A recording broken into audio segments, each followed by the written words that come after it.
blood, yellow bile, black bile, phlegm. This is the story of four fluids. The same four fluids that Hippocrates and his followers first named in ancient Greece, that the most educated minds in the Western world believed controlled everything about you. Your health, your temper, your face, even your fate, and how that single idea ruled medicine for the better part of 2,000 years. It was elegant, it was logical, and it was taught in the greatest universities of Europe by the most respected doctors alive. And it was almost completely wrong. We call it the theory of the four humors. And to understand medieval medicine, you have to start here. You have to understand why a physician would open a vein in your arm to cure a headache or warn you off cucumbers because they were making you sad. Everything else flowed from this one belief. For roughly 1,000 years, from the fall of Rome to the dawn of the Renaissance, no idea shaped how Europeans thought about the human body more completely. And here's the strange part. The doctors who believed it weren't fools. They were careful, observant, often brilliant men, reasoning their way step by logical step from a premise that simply happened to be false. This is how that premise got built, how it conquered the medieval world, and why it took nearly 2,000 years to die. The idea didn't begin in the Middle Ages. It began in ancient Greece, centuries before the birth of Christ, with the physicians who gathered around the name of Hippocrates. Before them, sickness was mostly the business of the gods. If you fell ill, you'd offended a deity or a curse had found you, and the cure was prayer, sacrifice, a pilgrimage to a temple. The Hippocratic writers did something radical. They argued that disease came not from the heavens, but from inside the body, that it had natural causes, and that it could be understood and maybe even controlled by natural means. It's one of the quiet turning points in all of human history. It's the moment medicine first started trying to become a science. They wrote it down in a text called On the Nature of Man, and it laid out the framework that would dominate the next 2,000 years. The human body, they said, contained four basic fluids, four humors. The word itself just comes from the Latin for moisture, for liquid. The four were blood, yellow bile, black bile, and phlegm. When all four sat in the right proportions, blended and balanced, a state the Greeks called eucrasia, a good mixture, you were healthy. When one grew too strong or too weak, the balance broke into what they called dyscrasia, a bad mixture, and the body fell sick. Health was harmony, sickness was imbalance. It was that simple and that powerful. What made the theory so convincing was that it didn't stand alone. It slotted neatly into a much bigger picture of how the whole universe was supposed to work.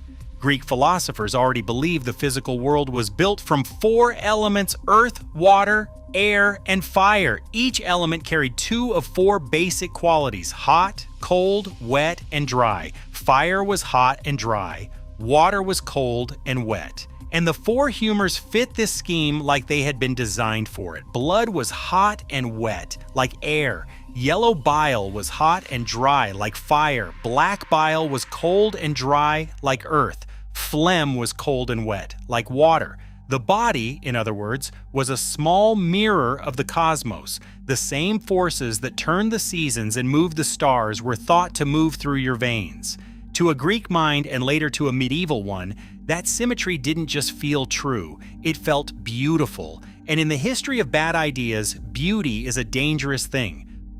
For all its elegance, the theory might have stayed just one school of thought among many, if not for a single extraordinary man who showed up about 500 years after Hippocrates. His name was Galen of Pergamon, a Greek physician of the 2nd century who started out stitching up wounded gladiators and ended up as the personal doctor to Roman emperors, including Marcus Aurelius. Galen was a genius, an obsessive, and one of the most prolific writers the ancient world ever produced. His surviving work alone runs to millions of words. Dissecting human corpses was forbidden in his day. So he dissected animals instead, pigs and apes, and reasoned outward to the human body, which is why some of his anatomy is brilliant and some of it is confidently, completely wrong. But it was his vision of the humors that would echo down the centuries.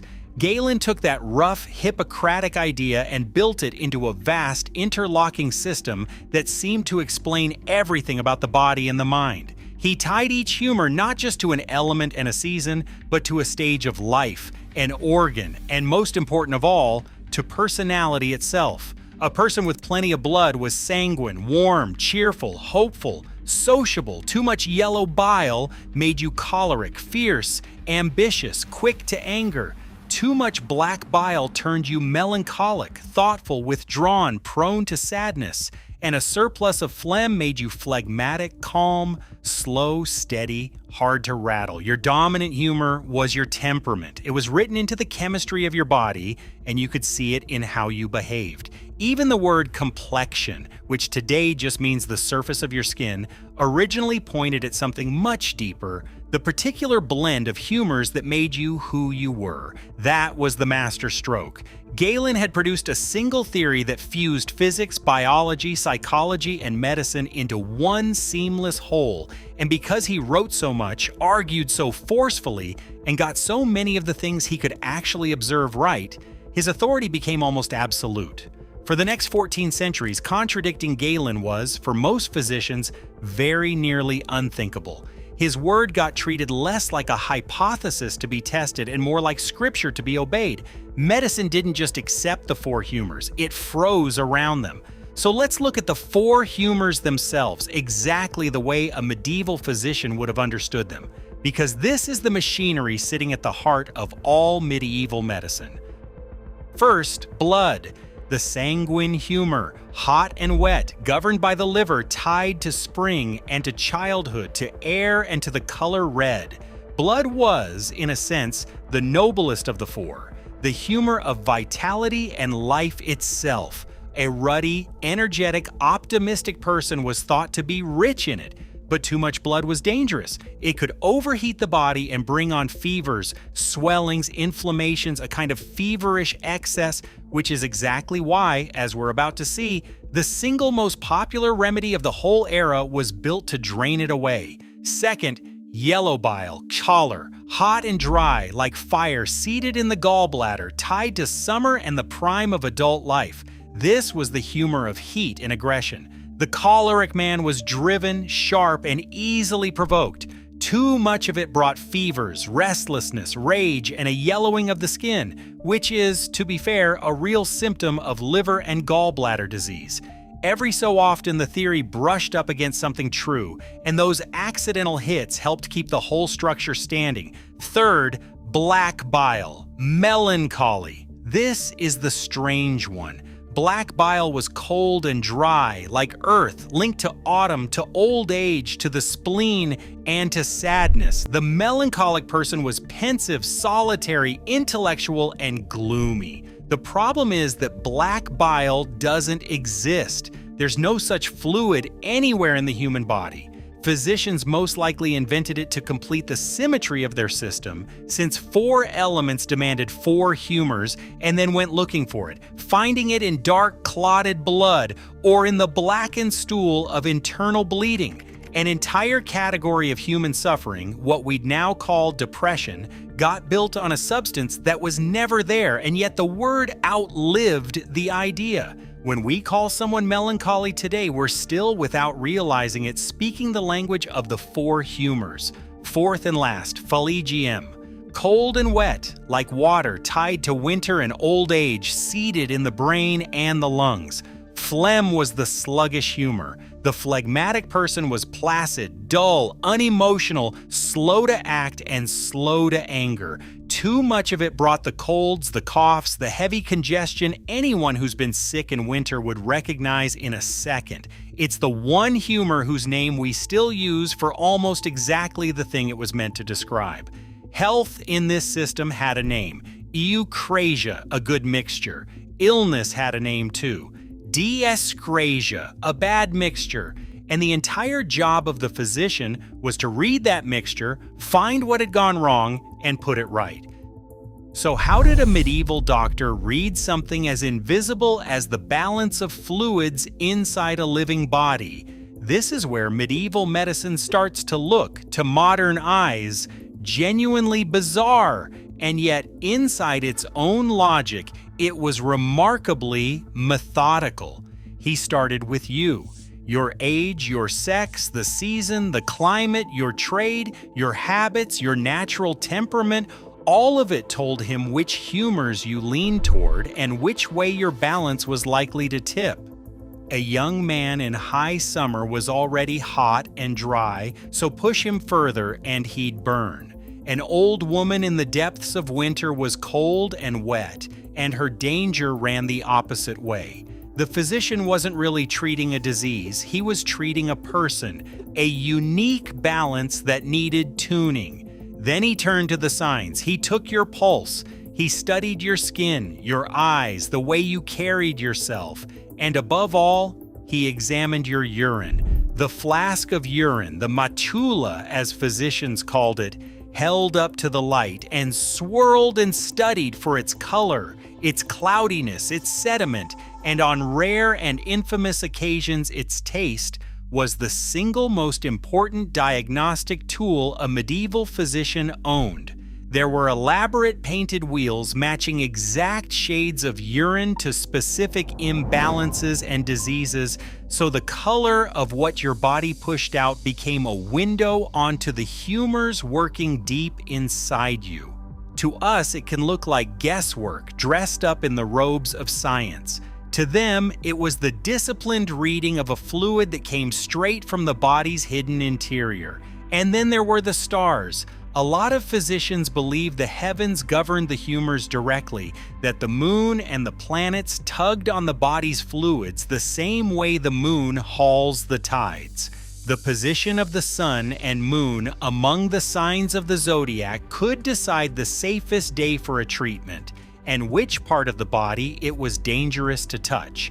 The diagram they used for this was called the Zodiac Man, Homo Signorum in the Latin texts, a famous image that mapped the 12 signs onto the human form from head to foot, with Aries governing the head and Pisces the feet. A careful doctor would check it before he ever picked up a blade. Diagnosis, in other words, was never just medicine. It was astronomy, philosophy, and theology, all braided together into one act of judgment. Once the physician had decided which humor had slipped out of balance, the cure followed with iron logic. There were two ways to bring back harmony. You could counter the excess with its opposite, treating a hot, dry fever with cooling, moistening remedies, cold foods, rest, and damp air. Or, more dramatically, you could just remove the offending humor from the body altogether. And it's this second approach that gave medieval medicine its most lasting and most dangerous signature. If the problem was an excess of blood, and physicians found an excess of blood just about everywhere they looked, then the answer was obvious. You let the blood out. This was bloodletting, the deliberate opening of a vein to drain off what they believed was a harmful surplus. And for well over 1,000 years, it was the closest thing Western medicine had to a universal cure. Fever, headache, inflammation, madness, melancholy, even a vague sense that the body was simply too full. The prescription again and again was to bleed the patient. Galen himself had championed it, and Galen wasn't to be argued with. There were detailed charts telling you which vein to open for which ailment, how much blood to take, and which day the stars would allow it. Most of this work in practice fell not to the learned university physician, but to the barber surgeon. The same man who cut your hair could open your vein, and that familiar red and white striped pole outside a barbershop is the faded memory of exactly that trade.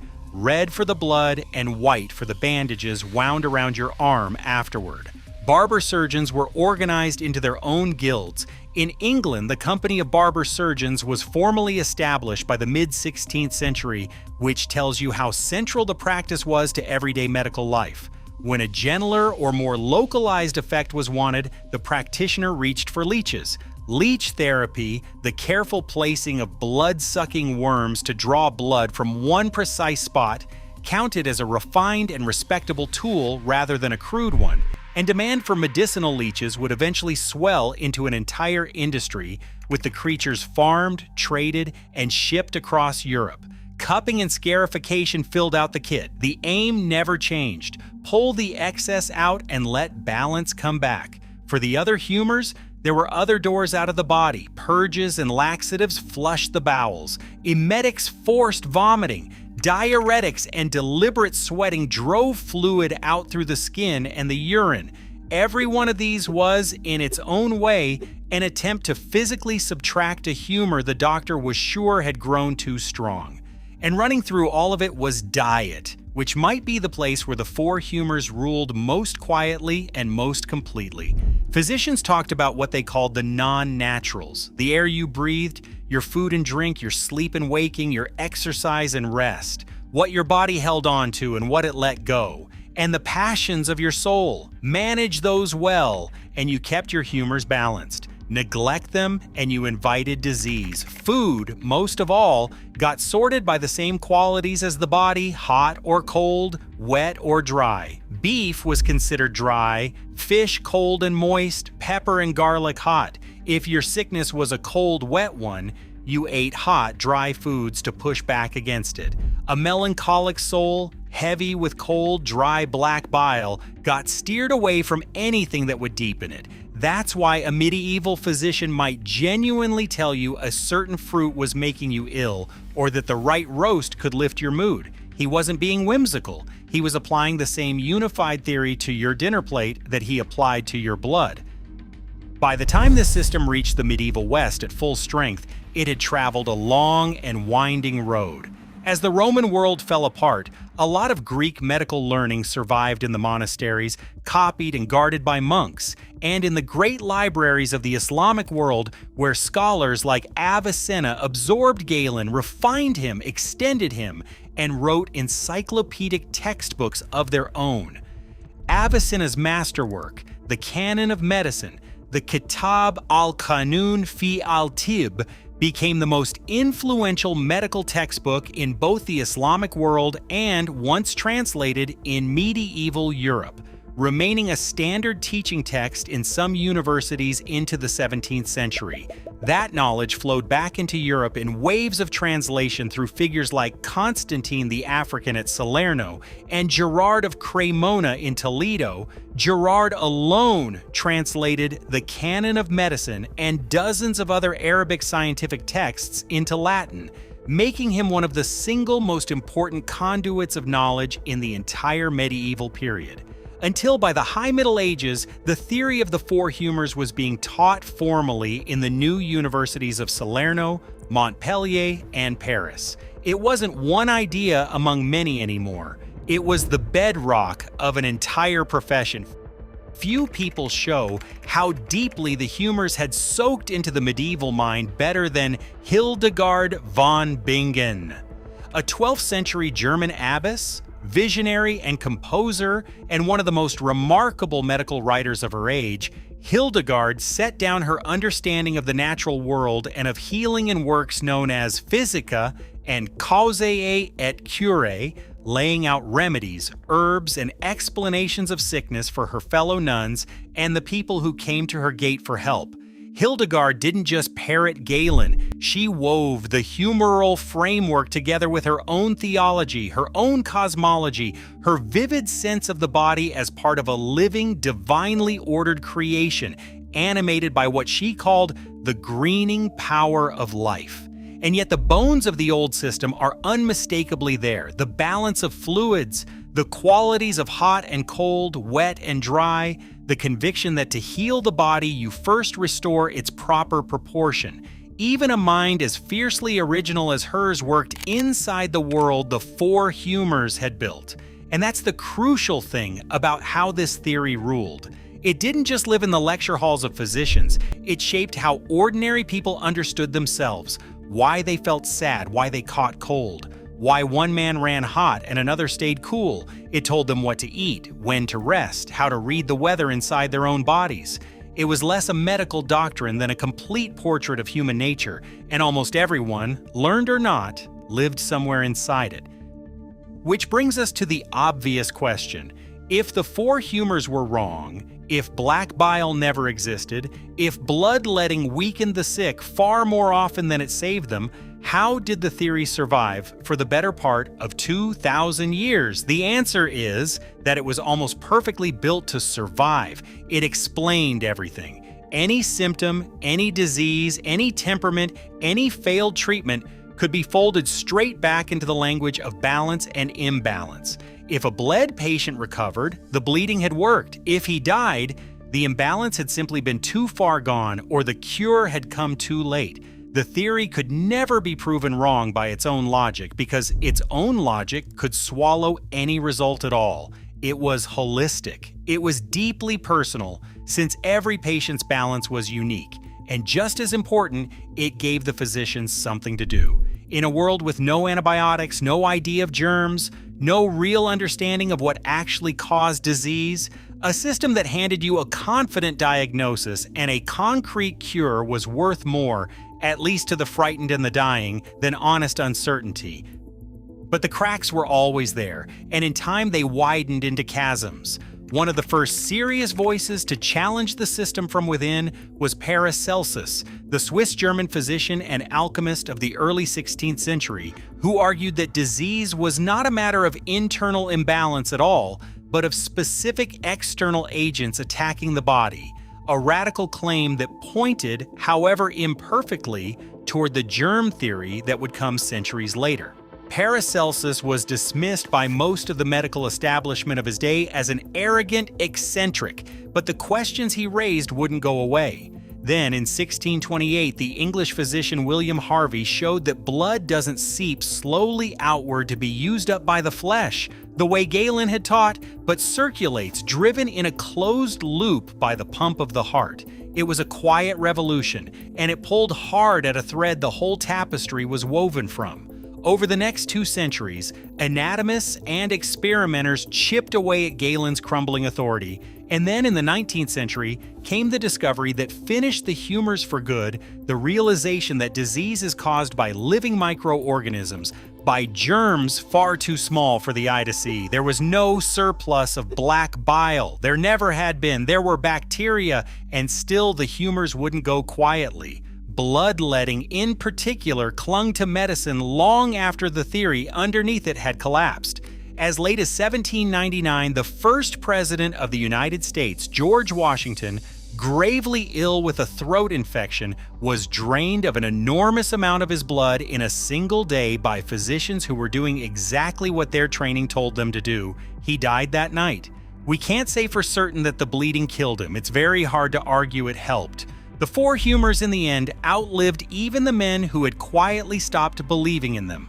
Blood, yellow bile, black bile, phlegm. 4 fluids, one of them completely imaginary, balanced against 4 elements and 4 qualities and 4 temperaments in a system so symmetrical, so complete, and so deeply satisfying that it governed Western medicine longer than germ theory has even existed so far. It told doctors how to diagnose, how to treat, and what to forbid at the supper table. It told ordinary people who they were, and we still carry its fingerprints.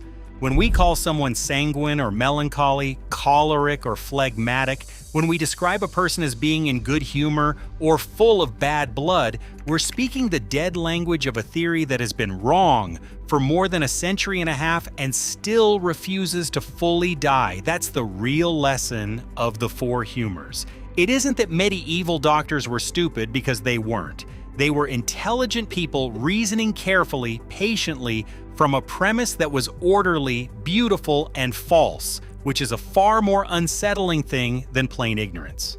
A wrong idea, if it's elegant enough and complete enough, can outlast the truth for 2,000 years.